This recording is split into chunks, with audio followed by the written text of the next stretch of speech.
খুব চমৎকার একটা প্রশ্ন। পাপ তো সবারই আছে, তো পাপ থাকার পরেও সোজা জান্নাতে চলে যাওয়ার উপায় কি? এটার উপায় হলো অটো পাস।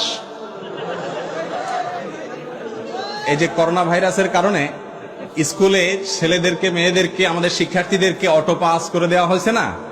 তো আল্লাহ যদি এরকম অটো পাস টাস করে দেয় তাহলে একটা সুযোগ পাওয়া যেতে পারে। কিন্তু ভাইরা আমার, আল্লাহর কাছ থেকে অটো পাসের জন্য মৌলিকভাবে দুটি শর্ত। এক, শিরক মুক্ত ঈমান থাকতে হবে। যদি ঈমানের মধ্যে শিরক থাকে তাহলে সেক্ষেত্রে কোনো অবস্থাতে অটো পাসের কোনো সুযোগ নাই। আল্লাহ রাব্বুল আলামিনের কাছে অটো পাস পেতে হলে যেই কাজটি করতে হবে তা হলো শিরক মুক্ত থাকতে হবে।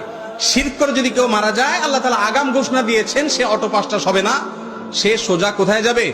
জাহান্নামে যাবে। ইন্নাল্লাহা লা ইয়াগফিরু আন ইউশরাকা বিহি, আল্লাহর সঙ্গে শিরক করে মারা গেলে, তওবা ছাড়া মারা গেলে তাকে আল্লাহ তাআলা maaf করবেন না।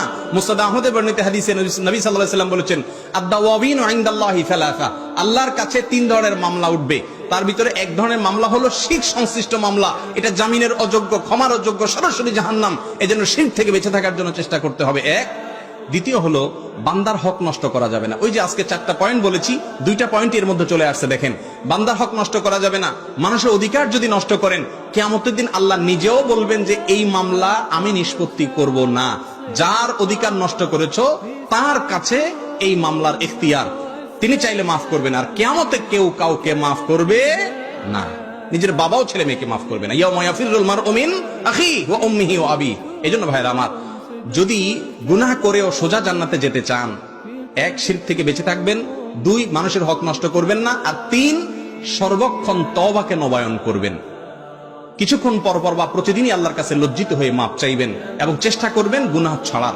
এই কসরত যদি করতে করতে থাকেন, ইনশাআল্লাহ আশা করা যায় পাপের পরেও আল্লাহ তাআলা মাফ করে জান্নাত দিবেন।